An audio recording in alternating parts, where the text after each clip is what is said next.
Partai Golkar menjadi partai yang disebut berpotensi memenangi pemilu 2024. Rata-rata lembaga survei menempatkan Partai Golkar dalam 3 besar.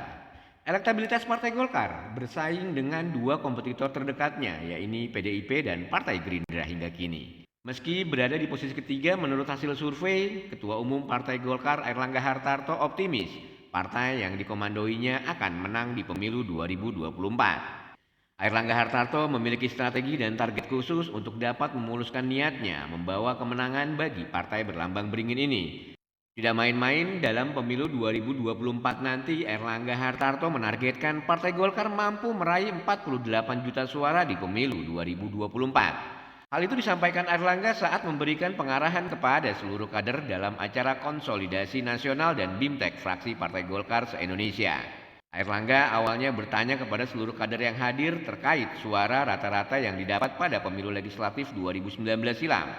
Dia lantas menyebut kurang dari 20 kader yang mendapat 10 sampai 20 ribu suara. Konteks yang disampaikan adalah seluruh anggota legislatif tingkat pusat dan daerah. Airlangga kemudian mencoba berhitung dengan jumlah yang didapatkan oleh para anggota legislatif di berbagai tingkatan tersebut.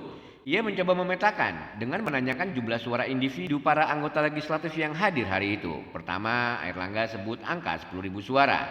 Beberapa orang menjawab pertanyaan Airlangga Hartarto dengan mengangkat tangannya. Jumlah terbatas sekitar 14 dari 2.400. Airlangga Hartarto lantas menaikkan lagi rasio suara keterpilihan menjadi 20.000 suara. Hasilnya yang angkat tangan kurang dari 20 orang. Kurang lebih sekitar 2.400 orang anggota legislatif dari tingkat pusat, provinsi hingga kabupaten kota hadir pada malam itu. Artinya kalau 2.400 anggota DPR RI mendapatkan minimal 20.000 suara saja, maka pemilih Partai Golkar itu bisa menjadi 48 juta. Begitu kata Airlangga Hartarto. Airlangga lantas membandingkan dengan perolehan Partai Golkar di pemilu sebelumnya di angka 17 juta.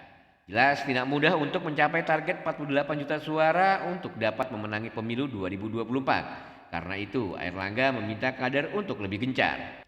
Perolehan suara Partai Golkar kemarin 17 juta, artinya kalau dipukul rata satu anggota DPR cuma 3.500 suara. Bagi Airlangga, angka ini terlalu kecil.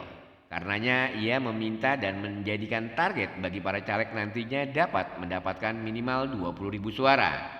Airlangga menegaskan jika hasil dari konsolidasi nasional dan BIMTEK hari ini menargetkan 48 juta suara di pemilu mendatang.